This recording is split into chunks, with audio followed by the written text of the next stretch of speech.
보통 엄마표 영어라고 하잖아. 그러면 엄마가 막 뭔가를 해야 돼. 준비하고. 엄마가 준비하고 다 세팅 됐으니 너는 앉아서 숟가락만 들면 돼. 내가 다 떠먹여 줄게. 이름 자체가 그렇잖아. 네. 근데 게으른 엄마의 아이표 영어. 엄마는 게을러야 돼요. 자, 제가 아는 분이 70대신데 원래 70대는 발음이 그렇게 좋지 않아야 되거든요. 왜냐면 우리는 그 시대에 저 시대도 그랬지만은 소리라는 걸 배워본 적이 없어요. 근데 이분은 수강생인 분인데 너무 좋으신 거예요. Words are the source of misunderstandings, but you will sit a little closer to me every day. The next 그래서 왜 이렇게 좋으세요? 라고 했더니 어렸을 때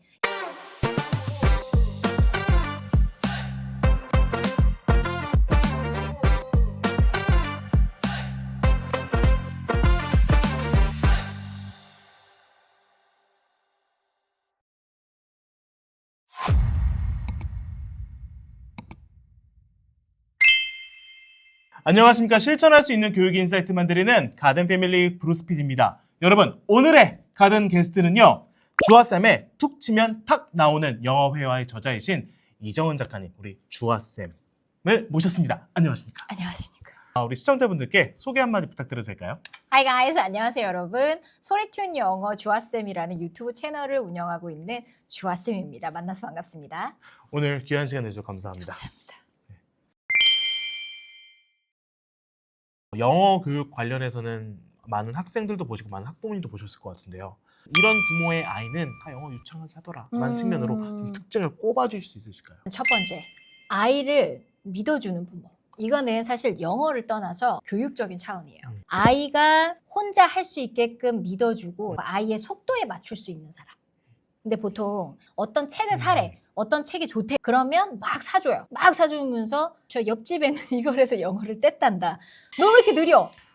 너 왜 이렇게 못해? 막 이거를 말로 한다거나 아니면 여러분 표정이 사실 다 보이죠? 막 그 조급함의 표정이 아이에게 다 느껴져요. 그래서 아이의 속도에 맞춰서 느긋하게 지켜볼 수 있는. 제가 생각할 때 아이의 교육을 정말 잘 시킬 수 있다. 아이를 정말 영어를 잘하는 사람으로 만든다는 같이 즐겨줄 수 있는 부모. 너 영어 공부해가 아니라 엄마가 하고 있죠. 엄마가 매일 막 뭔가를 하고 있으면 뭐해? 이러면서 와요. 엄마가 엄마 책 한번 읽어줘. 이렇게 되는 거예요. 교육에서 진짜 중요한 게 결핍이거든요. 아이가 부족함을 느껴야 돼요. 그래서 저 같은 경우에도 책은 하루에 3권만 읽어줄 거야. 막 3권을 잘 골라와. 자기가 너무 읽고 싶은 거. 그럼 그걸 딱 읽어줘요. 그러면 부족하거든. 엄마 나 한 권만 더 읽어주면 안 돼? 오케이. 나 오늘 기분 좋으니까 2권 더. 그래서 아이가 조급하게 느끼게 해야 돼요. 영어 쪽에 결핍을 느끼게 하는 거. 그러니까 보통 이제 엄마 영어 공부 왜 해야 돼? 이런 질문 되게 많이 한대. 그럼 뭐라고 대답하세요? 지금 엄마 아빠가 못해가지고 이 기회를 얼마나 못 가지고 너가 국제화 시대에 영어를 잘하게 되면 얘가 이게 받아들여질까요? 안 먹히죠. 그러면 아이도 언어에 대한 결핍이 있어야 돼요. 이거 내가 왜 배워야 되는 영어 유치원비가 한 달에 비싼 데는 막 300만 원? 막 그렇게 한다고 하더라고요. 싸봤자 100만 원? 그거를 차곡차곡 모으셔서 3달만 모아도 어딘가 가거든요. 가면요. 저는 아무것도 하지 않아요. 이번에 미국에 여행을 갔는데 콜라를 리필을 하고 싶다 그러는 거예요. 그래서 얘 가서 말해. 저는 제가 추구하는 교육과는 뭐냐면 게으른 엄마의 아이표 영어예요. 게으른 엄마의 아이표 영어. 보통 엄마표 영어라고 하잖아. 그러면 엄마가 막 뭔가를 해야 돼. 준비하고. 엄마가 준비하고 다 세팅 됐으니 너는 앉아서 숟가락만 들면 돼. 내가 다 떠먹여 줄게. 이름 자체가 그렇잖아. 네. 근데 게으른 엄마의 아이표 영어. 엄마는 게을러야 돼요. 자, 외국에 나갔어요. 엄마 나 목말라. 나 뭐 갖다 줘. 그럼 네가 갖고 와. 나 부끄러워. 엄마가 갖다 줘. 싫어. 엄마가 가. 막 이런단 말이야. 그러면 엄마 간단 말이야. 안 가야 돼. 가만히 있어야 돼요. 뭐 갖다 줘. 그러면 표현 하나 알려줄 수 있지. 이렇게 말해. 가서 말해. 그럼 얘는 접하죠. 그럼 뭘 경험하게 되냐면 영어를 못하면 물 한 잔을 못 먹는구나. 영어라는 건 과목이 아니라 그냥 생존이네. 그걸 느끼고 와야 돼요. 그래서 그걸 느끼게 해주는 게 부모의 저는 1번이라고 생각하는데 한국에선 사실 그게 좀 쉽지가 않죠. 외국인이 있어도 이 사람이 외국인이고 우리가 메인이기 때문에 영어를 써야 되는 걸 크게 못 느낄 수 있어요. 영어 유치원에서는 반드시 영어로만 써야 돼. 규칙이야. 오히려 이 규칙이라는 게 나를 더 스트레스 받게 할 수 있죠. 근데 거기는 규칙도 아니야. 영어를 안 하면 나는 여기서 살아남을 수가 없어. 물 한 잔 못 먹어. 배고파. 이걸 느끼게 해줘야 돼요. 그 결핍을. 그래서 돈을 모아서 저는 나가셔라 해요. 차라리. 그러니까 저는 아이들한테 항상 얘기하는 게 뭐냐면 네가 나이를 먹을수록 엄마는 늙어가고 너는 커가. 그러면 나의 일을 점점 너에게 위임해야 돼라고 얘기를 합니다. 내가 계속 해주면 너는 컸는데 나는 늙었는데. 그래서 제가 말하는 건 게으른 엄마의 교육관이 저는 되게 좋다고 생각해요. 그러니까 어쨌든 우리의 역할은 20살까지 잘 독립할 수 있게끔 도와주는 거고 그러려면 하나씩 빼셔야 돼요. 해줬던 거를. 그렇지 않으면 20살에 자 이제 독립해. 이때까지 다 해줬는데? 이제 와서? 이럴 수 있단 말이에요. 그게 모든 교육관에 저는 부합이 된다고 생각해요. 제일 중요한 건 뭐냐면 모국어를 배웠던 방식 그대로 여러분 해주시면 돼요. 그럼 모국어를 배웠던 방식 잘 생각해보면 첫 번째 뭐 했어요? 아기는 일방적으로 엄마 아빠 말을 계속 들었죠. 말 한마디 하지 않았죠. 그냥 보고 있었죠. 네. 하지만 잘 보면은 아이가요 굉장히 관찰을 많이 하고 있어요. 부모가 말하는 입모양이 되게 관찰하고 있는 거예요. 그래서 계속 많이 듣게 하는 리스닝에 먼저 인풋이 많이 들어가야 된다예요. 그래서 첫 번째는 제가 뭘 해줄 수 있어요. 영상도 좋아요. 영상도 시간을 딱 맞춰서 해주면. 그래서 제가 그런 얘기 하거든요.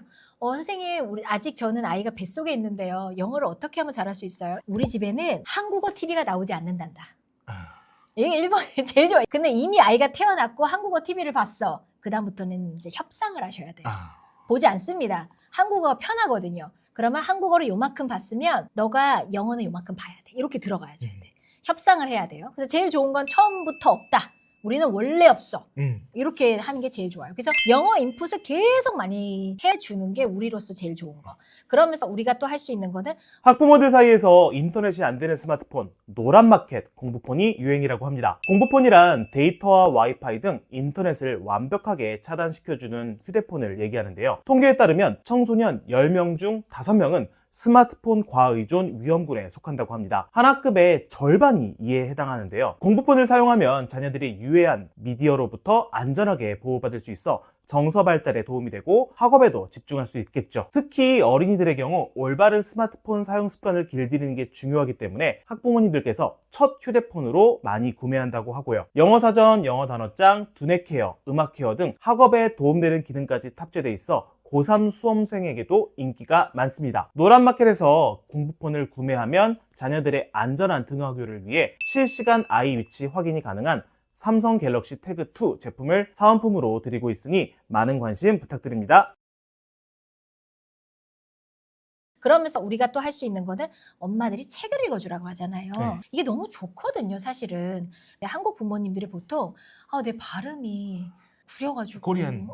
이거 영향을 끼칠까봐 내가 책을 못 읽어주겠어요, 선생님. 그런 얘기를 한단 말이에요. 그래서 세이펜 같은 거 막 하게 누르면 하고. 나오고요.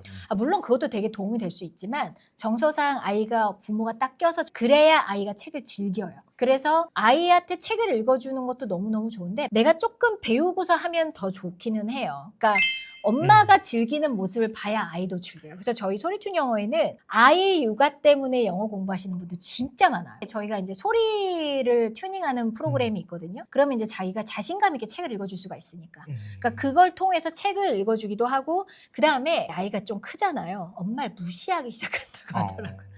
요게 좀 아닌 것 같아. 내가 듣는 거랑 좀 다른 것 같은데 막 이렇게 무시하는 애들이 생긴대요. 이러면서 영어 공부하시러 오시는 부모님들도 되게 많아요. 그래서 내가 즐기는 모습을 보여줘야 아이도 즐긴다. 저는 그게 맞다고 생각해요. 성인 영어 학습의 동기부여와 아이가 영어를 공부하는 동기부여는 다를 것 같거든요. 완전 다르죠. 일단 성인의 그 동기부여는 이때까지 과거의 경험, 내가 이 기회가 있었는데 이 기회를 놓쳤다. 내가 해외여행 갔는데 말이 안 통했다. 이런 게 이제 모티베이션이 크게 되는 거고, 아이들 같은 경우에 동기라고 하면은 이제 지금 현재는 이제 부모님이 시켜서인 건데 더 좋은 동기는 자기도 느끼는 거예요. 언어가 필요하구나. 이거는 소통이구나. 이게 이제 동기가 될 수가 있고 아주 바람직한 동기. 두 번째로는 성인표와 아이표는 사실은 순서상으로는 똑같은데 성인으로서 부족한 부분이 조금 있어서 다른 부분이 있어요. 그러니까 뭐냐면 아이들은요 아직 귀가 말랑말랑해요. 그래서 외국어의 소리를 집어넣어 주잖아요. 그냥 인풋을 계속 시켜주면 땅 하고 뛰는 게 있어요. 아이들은 굉장히 빨라요. 그런데 그에 비해서 어른들은 저도 이제 쉐도잉이라는 걸 초보 강사 시절에 많이 시켜봤거든요. 그런데 누군가는 하더라, 누군가는 못하더라라는 걸 알게 되었어요.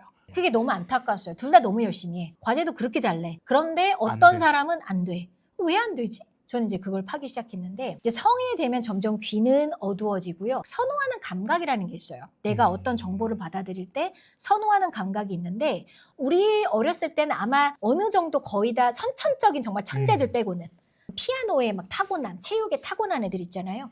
그런 애들 빼고는 대부분 비슷비슷하게 시각, 청각, 체각이 발달돼 있을 텐데 이게 좀 더 크면 클수록 수능을 또 공부를 해야 되잖아요. 그러면 보통 뭐로 많이 하죠?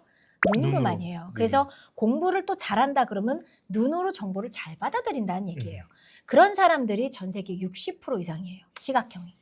시각형들이 있고 그다음에 청각형들, 즉 쉐도잉을 해서 영화를 조금 봤더니 귀가 막 이렇게 트여. 됐다. 이런 분들 있죠. 이런 분들이 보통 가수나 개그맨 분들, 잘 따라하시는 분들. 이런 선천적인 탤런트가 있습니다. 그다음에 체각형이라고 하면 몸으로 정보를 잘 받아들이시는 분들. 그래서 약간 이렇게 체육 선수들 보면 좀 달라요. 예를 들어서 골프를 배운다고 생각해 볼게요.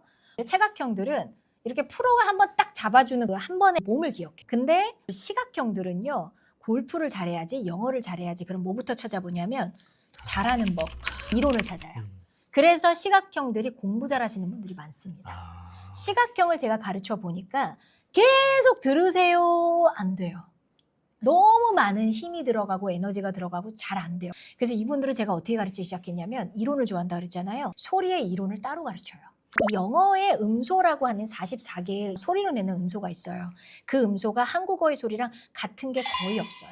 즉 너무 달라요. 너무 다른 이 소리를 청각형들은 알아서 캐치를 합니다. 아, 소리가 이렇구나.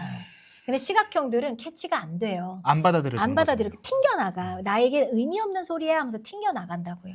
근데 시각형들은 자, 이 소리는 이런 소리야, 이렇게 내는 소리야 라고 이론을 가르쳐주고 그 다음에 들어봐. 그럼 그 다음부터 이제 들리기 시작해요. 그래서 인위적인 소리 값을 뇌에다가 넣어줘야 되는 게 필요한 게 어른이에요. 특히나 시각형들. 근데 이때까지 선생님 저는 영화 3편만 씹어먹으면 영어 천재가 된다는 그런 거 되게 많이 보고 예전에 진짜 제가 컨설팅 했던 분이 어떤 분이 정말 너무 한해 맺혀서 이만큼을 책을 막 바리바리 싸갖고 왔어. 진짜 열심히 하셨더라고요. 이렇게까지 했는데 안 돼요. 왜 안 돼요? 저 사람은 됐다는데 왜 안 돼요? 이런 게 너무 많았단 말이에요. 그러니까 왜 안 될까는 우리가 너무 다르다예요. 그런데 아이들은 다 처음에는 비슷하다예요. 그런데 그 와중에서도 되게 언어적으로 있어요. 그 탤런트 있는 애들이. 그래서 같은 영어 유치원을 보내도 잘하는 애가 있고 거기서 또 못하는 애가 있고 이렇습니다. 근데 영어 유치원을 간 이유 중에 2가지가 있으시더라고요. 하나는 외국인을 만났을 때 자연스럽게 대했으면 좋겠어. 그 다음에 2번째는 효과 없어도 되니까 발음이라도 좀. 이거는 어렸을 때 해야 된대. 근데 소리 이론을 배우면 발음은 한 5개월이면 다 바뀌어요. 성인도요? 성인도 바뀌고 성인이 바뀌면 아이들은 더 빠르죠. 작가님, 새해가 됐잖아요. 우리 아이에게 이번 기회에 발음 한번 고쳐보고 싶어요. 한번 해보고 싶습니다라는 우리 부모님들을 위해서 이렇게 하면 영어 뇌가 생깁니다 라는 훈련법을 조금 알려줄 수 있으실까요? 일단은 우리 성인도 그렇고 아이도 그렇고 영어에 대한 로드맵을 여러분이 좀 갖고 가셨으면 좋겠어요. 아기가 엄마 아빠의 소리를 들었던 것처럼 소리의 인식값을 뇌에다가 넣어줘야 된다 그랬죠. 그 소리에 대한 뇌의 인식값을 넣어주는 그 시간을 필요하고요. 그 다음에 2번째 아이들이 하는 게 뭐죠? 이제 이런 거 말하기 시작하잖아요. 그렇죠? 모방을 하면서 단어 하나씩 말하기 시작해요. 우유 막 이런 걸 하기 시작한단 말이에요. 그렇게 한 단어씩 한 단어씩 얘기를 하다가 그 다음 뭐 하죠? 엄마 우유 줘 이렇게 해요. 그러면 엄마가 이렇게 얘기해봐. 엄마 우유 주세요 해봐. 이렇게 하면서 바꿔요. 그렇죠? 어순이라고 하는 거예요. 그러니까 순서를 바꿔주는 걸 자연스럽게 부모는 가르쳐줬어요. 우리도 그게 필요한 거예요. 그래서 제일 처음에는 영어라는 거의 소리값이 우리가 인식이 돼야 되고 그 다음에 2번째로 해야 될 게 뭐냐면 어순. 영어는 어순이 너무너무 중요해요. 왜냐하면 한국어는 어순이 그렇게 중요하지 않을 수도 있어요. 누구 덕분에? 조사 덕분에. 나는 당신을 사랑해요나 나는 사랑해요 너를이나 너를 나는 사랑해 똑같아 네. 의미가. 영어는 I love you에서 you로 바뀌는 순간 의미가 바뀌어버리죠. 왜냐하면 영어에는 조사가 없으니까. 그래서 그 미국 사람들도 한국어 배울 때 조사가 제일 어렵다고 하더라고요. 그렇겠네요. 항상 다른 게 어려운 거예요 서로가. 네. 그러면 우리가 영어를 배울 때 제일 중요한 거는 순서예요. 단어는 막 이렇게 떠오르거든. 엄마, 마마, 우유, 조 이거를 어떻게 위치시키는 거야. 이 훈련이 또 굉장히 중요합니다. 그래서 저는 이제 언어의 그릇이라는 걸 두 가지로 얘기를 해요. 하나는 소리값, 그 다음에 두 번째는 순서를 입각해서 블럭들을 조합하는 연습. 제가 블럭이라는 말을 쓰는 게 뭐냐면 물론 단어로 말할 때도 있어요. 근데 대부분의 경우 우리 한국어도 그렇지만 의미 단위로 말을 합니다. 의미 단위로 기억을 하고요. 그랬을 때 훨씬 더 기억이 잘 되고요. 그래서 제가 이제 소리 블럭이라는 걸 만들었어요. 이 소리 블럭이라는 건 말 그대로 뭐냐면 의미 단위의 블럭들이에요. 왜 소리라는 말을 썼냐면 영어가 단어일 때는 들리겠는데 이게 뭉치면 소리가 바뀌어요. 그래서 뭉쳤을 때 그 소리를 듣고 말할 수 있어야 된다. 그래서 소리 블럭이라는 말을 이제 만든 거예요. 그래서 내가 유창해지려면 어떻게 해야 되냐면 그 블럭들이 많아지면 돼요. 아이들한테 레고 블럭 사줄 때 한 10피스짜리 레고 블럭이 있고 10,000피스 레고 블럭 있잖아요. 10개의 블럭을 갖고 있는 친구들이 만들 수 있는 건 한계가 있어요. 다 못 만들어. 성도 만들고 싶은데 못 만들어. 되죠. 피스가 부족해서. 10,000개를 갖고 있는 애들은 성도 만들고 공룡도 만들고 다 만들 수가 만들죠. 있어요. 그래서 유창해진다라는 건 내가 블럭이 많으면 많을수록 유창해질 수 있다. 그 다음에 그 블럭을 쌓기놀이 연습을 해야 돼요.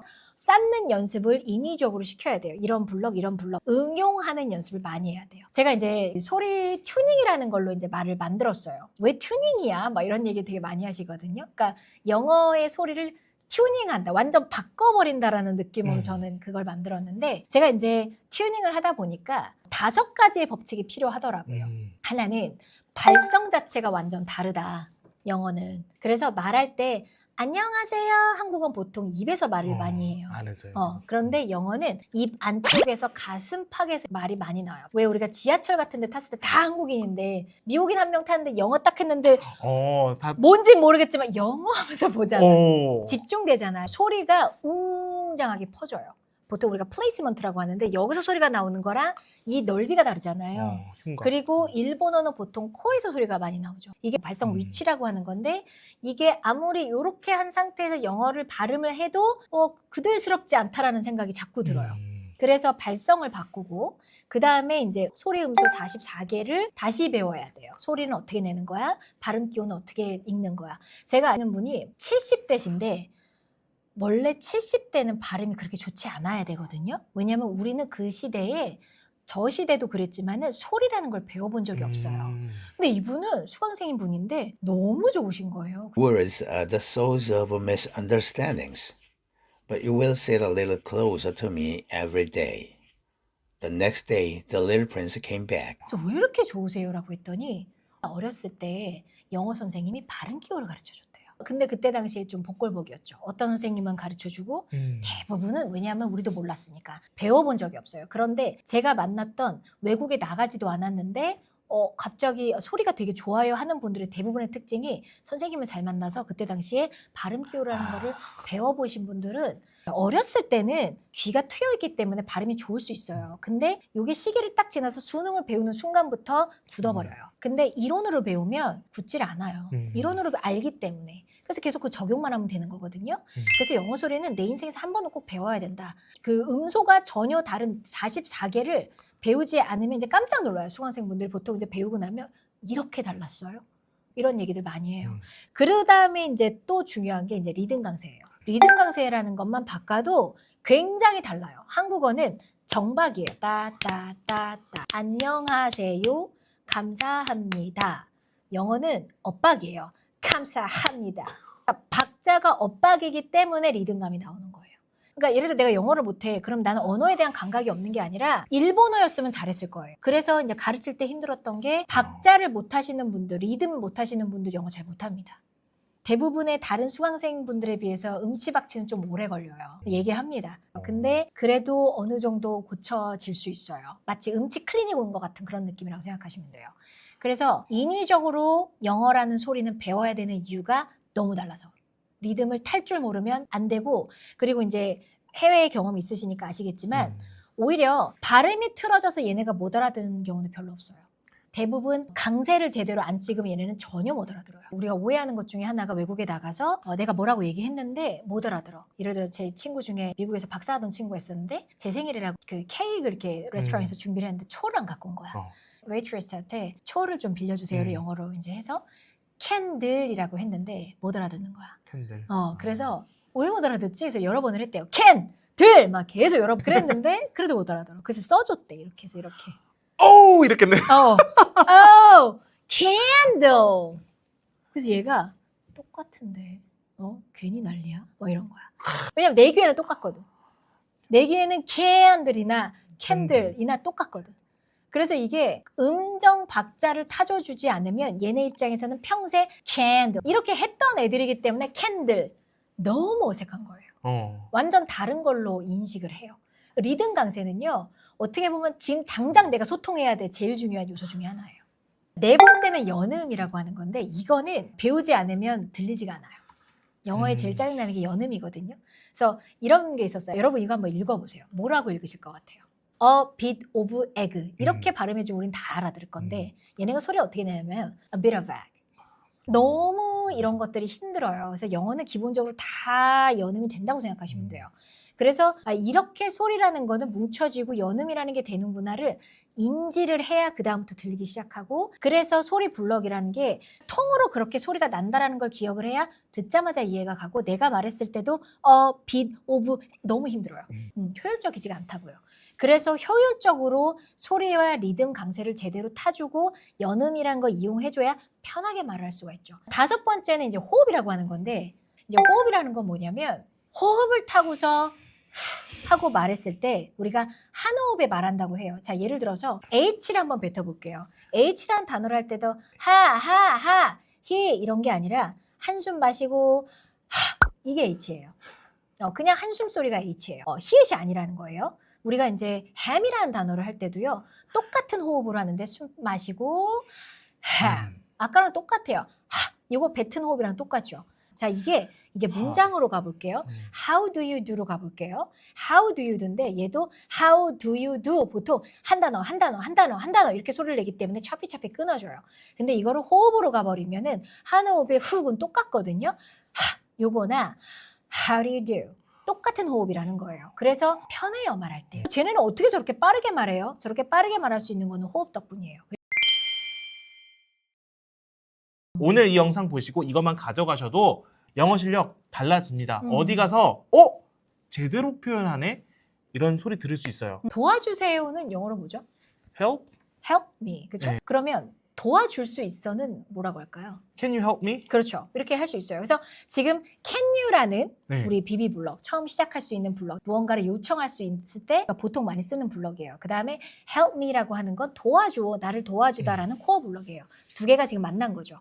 자, 근데 아까 제가 뭐라 그랬어요? 블럭이 내가 많을수록 내가 골라 쓸 수 있는 것들이 많아져라 그랬어요.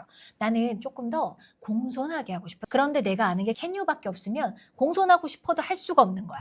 그래서 블럭이 많을수록 내가 골라 쓸 수 있는 게 많아져요.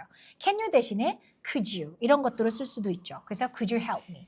근데 난 이것보다 더 공손하고 싶어. 요거를 하나 딱 블럭으로 기억해 두시면 좋아요. 자, 얘는 일단 단어를 보시면 I was wondering if you could인데 너무 길다. 그렇죠? 너무 길다. 그래서 뭐를 알아야 되냐면 리듬 강세라는 거를 이제 알아야 돼요. 그래서 소리 블럭이라는 거예요. I was wondering if you could에서 중요한 단어, 우리가 소리를 내줘야 되는 단어는 wondering 밖에 없어요. 그거 어떻게 알아요? 그거 어떻게 하냐면 이런 걸 보통 이제 내용어라고 하는 건데요. 영어의 단어에는 내용어와 기능어라는 게 있어요. 그러니까 내용어라는 건 말 그대로 컨텐츠를 갖고 있는, 즉 정보성이에요. 그래서 명사, 형용사, 부사 이런 것들이죠. 자, 그런데 기능어라는 거 하는 거는 보통은 문법적인 요소예요. 문장이라는 걸 만들기 위해서 들어가야 되는. 그래서 대부분 대명사, 뭐 조동사 이런 것들이 있습니다. 이거 외울 게 아니죠. 딱 이해가 가죠. 그럼 잘 보시면 I 이거는 대명사죠. I was 그러면 이런 거 다 기능어예요. wondering 동사잖아요. 자, 그러면 I was wondering 또 아니에요. 이건 또 단어의 리듬으로 가면 강세가 어디 찍혀 있을까요? 이거 누가 할까요? 이거. 그래서 모르겠다. 사전 찾아봐라. 그래서 사전을 여러분 딱 보시면요. 이렇게 위에 탕 하고 이렇게 위에 찍혀 있어요. 그럼 wondering에서 원이 강세구나 라는 걸 우리가 알 수가 있어요. 그래서 리듬은 야라라 이 리듬입니다. 박수로 먼저 해볼게요. 박수는 원에서 치고 더 이상 안 쳐요. 끝. 끝이. 그래서 제가 한번 해보면 I was wondering if you could. I was wondering if you could. 이렇게 하니까 어때? 되게 편하지 않아요? 이걸 아까 우리가 I was wondering if you could. 이제 외우는 걸 둘째 치고 말을 못 하겠어. 이렇게 된단 말이에요. 근데 영어는 뭐가 있다? 리듬 강세의 규칙이기 때문에 거기에 맞춰서 상대 귀에다가 I was wondering if you could. 자, 그러면 여기까지 딱 쓰면 무슨 뜻이 되냐면 좀 해주시면 너무 좋겠다. 약간 이런 느낌이 되는 거죠. 그럼 Please. 아까 I was wondering if you could 다음에 뭐만 붙이면 돼요? Help me. 요것만 붙이면 돼요. 자, 그러면 두 개의 블럭을 붙이기만 하면 난 이렇게 긴 문장을 멋지게 말할 수 있는 사람이 되는 거죠. 한번 해볼까요? Just wondering if you could help me. 그렇죠. 여기서도 보시면 I was wondering if you could help me. 두 번 박수 치는 거예요. help가 또 중요한 거잖아요. I was wondering if you could help me. 너무 좋죠. 이렇게 하는 거예요. 그래서 영어는 이렇게 리듬감을 타야 돼요. 선생님 제가 초보인데 이런 거로 제가 어떻게 외우고 어떻게 해요가 아니에요. 우유는 밀크잖아. 우유 밀크, 우유 milk, 우유 milk 이렇게 외웠잖아요. 그러면 I was wondering if you could. I was wondering if you could. I was wondering if you could. 그냥 하면 돼. 거기다가 그냥 붙이면 돼. I was wondering if you could help me. I was wondering if you could. 이러면서 계속 말하면 되는 거거든요. 그 다음에 뭐만 바꿔주면 돼? 코어 블럭만 계속 바꿔치기 해주시면 되는 거예요. 거기다가 난 더 길고 싶어. 그때 더 길게 만드는 게 보통은 쓸데없는 정보들 DD 블럭이에요. 디테일 블럭들. 그래서 I was wondering if you could help me tomorrow. I was wondering if you could help me now. 이런 식으로 바꿔줄 수가 있는 거죠. 그러면 나는 점점 길어질 수 있는 거죠. 이렇게 말은 순서에 맞춰서 다양하게 바꿔치기를 하다 보면은 유창해지는 거죠. 영어 실력 업그레이드 해주고 싶은 분들이 많단 말이에요. 그리고 그런 분들이 가슴속에 품어야 될 키워드 한 가지 꼽아줄 수 있으실까요? 우리 아이가 영어를 좀 잘했으면 좋겠다. 이거는 아까 제가 이제 말씀드렸다시피 가장 중요한 키워드는 즐거움이거든요. 그런데 부모님이 즐겁게 느껴지지 않아. 그럼 아이도 그걸 느껴요. 그래서 즐거운 영어를 하는 가정이 됐으면 좋겠다예요. 그래서 엄마 아빠도 계속 뭔가 영어로도 책을 읽고 있고 영어로 뭔가 계속 훈련을 하고 있는 모습을 보여주면 아이도 이런 게 자연스러운 건가 보다. 그러면서 우리 같이 이런 거 너무 좋거든요. 그러니까 저희 수강생분들도 그런 분들 되게 많은데 수업을 들을 때 아이랑 같이 듣는 분들이 있어요. 그러면서 엄마랑 같이 아이가 과제도 내는 거예요. 야, 우리 이거 다 끝나고 나면 이거 뭐 하자? 뭐 어디 여행 가자? 이거 엄마랑 같이 끝내는 거야? 하면서 같이 하시는 분들 정말 많아요. 근데 이거는 둘 다에게 좋아요. 첫 번째, 성인은 바빠요. 그래서 무언가를 안 할 가능성이 굉장히 커요. 그래서 제가 항상 무언가를 내가 끝내고 싶다라고 할 때는 공표를 하라 그래요. 엄마, 아빠 이거 끝내기로 했어. 공표하는 거예요. 나 이거 있잖아. 3달 뒤에 끝내기로 했다. 같이 할래? 이렇게 하는 것도 너무 좋아요. 만약에 아이가 싫은데 나 하기 싫어. 이러면 그러면 엄마 먼저 하고 있을게. 그 엄마가 하는 거 지켜봐줘. 그래서 즐겁게 영어를 즐기는 가정의 모습을 만드셨으면 좋겠어요. 아이들과는 사실 가면 갈수록 소통이라는 게 부족해져요. 공통 관심사가 있어야 돼요. 그 공통 감시사가 영어가 되면 얼마나 좋겠습니까? 작가님 오늘 정말 따뜻하고 귀한 인사이트 감사합니다. 여러분 오늘 영상 어떠셨나요? 오늘 영상이 도움이 되셨다면 구독과 좋아요 부탁드리고요. 우리 주아쌤의 신간도서 주아쌤의 툭 치면 탁 나오는 영어 회화에도 많은 관심 부탁드리도록 하겠습니다. 작가님 오늘 귀한 시간 내주셔서 감사합니다. 감사합니다.